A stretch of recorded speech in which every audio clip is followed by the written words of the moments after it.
Amahoro bana b'Imana, dore amasomo tugiye kuzirikanaho kuri wa gatanu tariki 7 Kanama 2020. Isomo rya mbere ryo mu gitabo cy'umuhanuzi Nahumu, umutwe wa 2 umurongo wa 2 n'umurongo wa 3, n'umutwe wa 3 umurongo wa 1 kugeza ku wa 3, n'umurongo wa 6 kugeza ku wa 7. Ngiye intumwa itungutse mu mpinga z'imisozi, izanywe no kubamenyesha amahoro. Yuda, ngaho himbaza iminsi mikuru yawe, urangize n'imihigo wahize, kuko umugera batazagera iwawe ukundi, akaba yarimbuwe burundu. Dore Uhoraho agarukanye ikuzo rya Yakobo, niwe ubwe kuzo rya Isiraheli, kuko abasahuzi bari barabacuje bakabatsembaho umuzabibu. Ugushije ishyano mugi umena amaraso, ukaba wuzuye ubujura n'urugomo, ntunahweme kunyaga iby'abandi. Nimwumve urusaku rw'ikiboko n'urw'inziga zikocagurana, imirindi y'amafarasi n'umuvuduko w'amagare y'intambara. Abanyamafarasi biteguye kurasa, inkota ziragurumana nk'amafumba, amacumu ararabya nk'umurabyo. Abapfuye ni benshi, imirambo irandagaye hose, intumbi ntizibarika, baragenda bazisatiraho. Nzakujugunyaho imyanda, nkugira akarorero, kugira ngo ukorwe n'ikimwaro, maze ugukubisa amaso wese ahunge avuza induru agira ati, Ninivi yarimbutse, ninde uzayigirira impuhwe? Uzavana he abaguhumuriza? Iryo ni ijambo ry'Imana. Ivanjili yanditswe na Matayo umutwe wa 16 umurongo 24 kugeza ku 28. Muri icyo gihe Yesu abwira abigishwa bati, niba hari ushaka kunkurikira, ajye yibagirwa ubwe, aheke umusaraba we maze ankurikire. Kuko uzashaka gukiza ubugingo bwe azabubura, naho uzahara ubugingo bwe ari jye agirira azabukiza.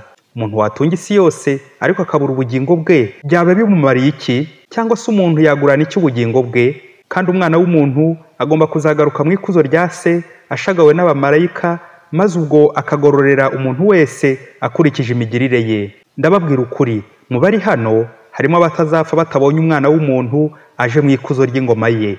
Iyo ni Ivanjili ntagatifu.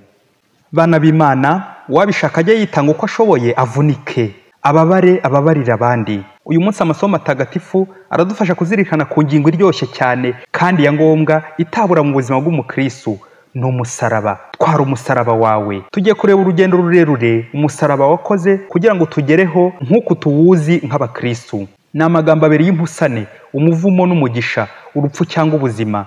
Abaromani mu gihe cya Yezu bakoreshaga umusaraba nk'igihano bahanishaga ibisambo, ingegera, ba ruharwa, inkozi z'ibibi, bakababambaho nk'ikimenyetso cy'umuvumo, urupfu. Noneho Yezu amariye kuwugeraho nk'umuntu we w'intungane wafashwe nka ruharwa, umusaraba aho kongera kuba ikimenyetso cy'umuvumo n'urupfu, wahise uhinduka ikimenyetso cy'umugisha, ubuzima, instrument de salut, kubera Yezu w'agaciro gakomeye uwuriho. Amen.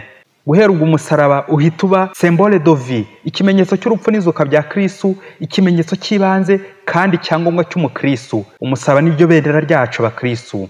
Umusaraba rero wawuhina nayo magambo abiri, kuva ku muvumo ujya ku mugisha, kuva ku rupfu ujya ku buzima, kuva mu bucakara ukajya mu bwigenge. Kubera Yezu.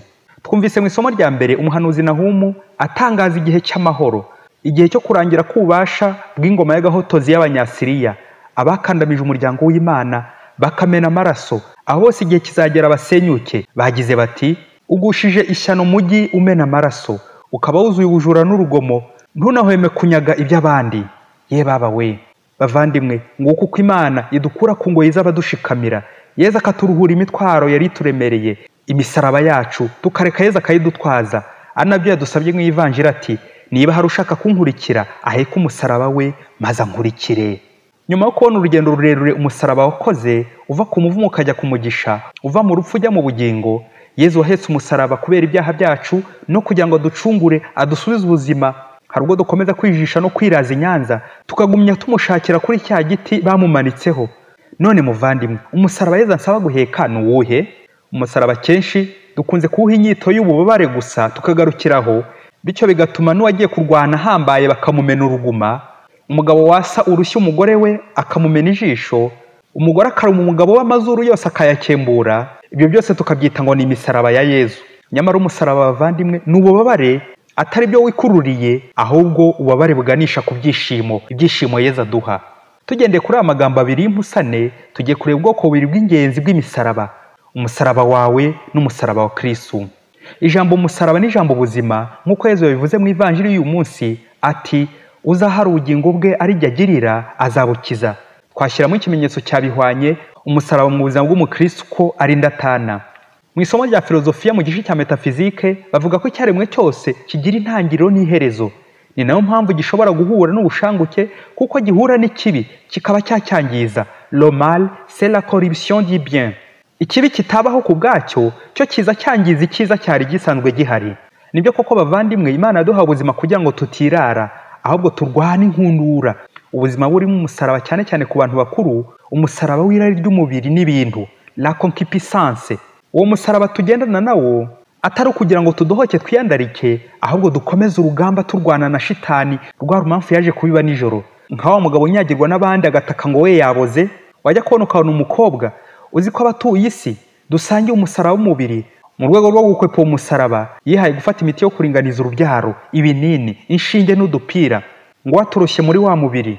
Kandi abahanga mu buzima bw'umubiri w'umuntu bavuga ko usibye amazi, umuti wose uzafata utarwaye byumvikana w'amafiyeri ni umwanzi ku buzima bwawe. Corps étranger unaniza umubiri wawe, abasirikare b'umubiri bagapanika bagacika intege. Nibwo uzasanga uko wibwiraga ngo ugiye gukemura ryarari, ahubwo uraryongereye. Ya miti ikagutera ubushake burenze, kurarikira ubusambanyi cyane, guca inyuma bikiyongera, ubuhemu bukiyongera, ndetse n'abandi bikaviramo ubugumba, ubumuga, za kanseri n'ibindi birwara byinshi. Kubera iki? Kunywa imiti y'indwara utarwaye, kwinjiza uburozi mu mubiri wawe, warangiza ngo n'umusaraba wa Kristo.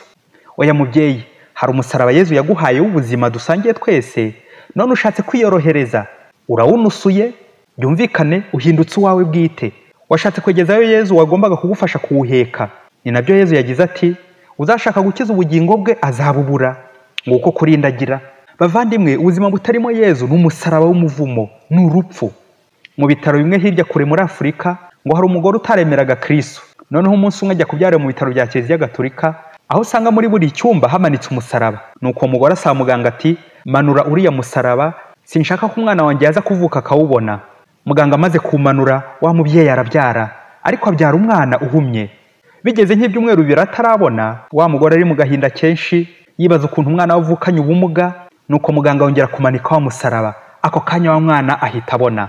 Singizwa Mana, amen. Wa mugore utaremeraga Kristo cyakurikiyeho yasabye ko yakwigishwa akabatizwa, kuko nawe yiboneye imbaraga z'umusaraba, amen. Bavandimwe, icyumba cyose kitamanitsemo umusaraba ni umwijima, ntihabona. Igihe cyose wimuye Yezu uhita wijima. Igihe cyose Yezu yabuze mu nzu, mu mutima wawe, mu buzima bwawe, akavuyo karaza, akajagari, umwiryane n'ibindi byinshi bibi. Nta Yezu nta buzima.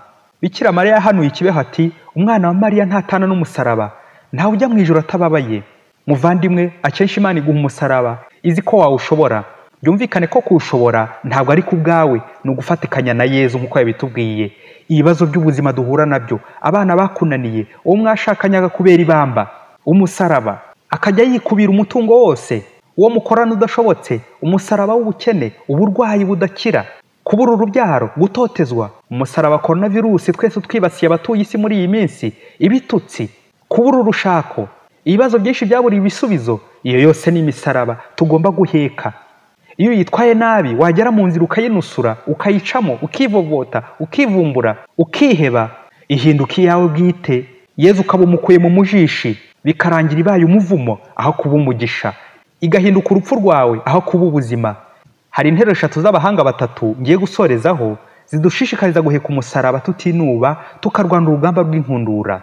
Marthe Robin, lorsque le Seigneur veut se servir de quelqu'un, il commence souvent par le réduire à zéro. Ni koko muvandimwe, ushobora kugera kuri zero, insuzugurwa, Imana ikagira uko ibigenza mu buhangange bwayo, zedi igahinduka hashi, ukaba hero, umuntu ukomeye, kuva mu rupfu ujya mu buzima. Naho Gustave Thibon, la douleur est une plaie par où l'homme se vide de la terre pour faire entrer à lui le ciel ou l'enfer. Ububabare nk'isukuriro bwakugeza mu ijuru cyangwa bukakujyana mu muriro. Naho Mutagatifu Padre Pio ati, ubuzima burimo umusaraba, burimo ibishuko n'ibigeragezo, ni ikimenyetso cyiza cy'uko roho iri gushimisha Imana, amen. Muvandimwe rero, ntukarwanye umusaraba wa Yezu. Umusaraba ni ubuzima, ntukinubire ibigeragezo, nibwo buryo bwiza bwo kugusukura no kukurera neza uba umuntu mukuru. Ahasiga rero muvandimwe, kaza urugamba, nturekure Yezu. Igihe cyose, buri munsi, twara umusaraba wawe ujyane na Kristo. Padiri Masumbuko Ladislas wa Diyoseze ya Cyangugu.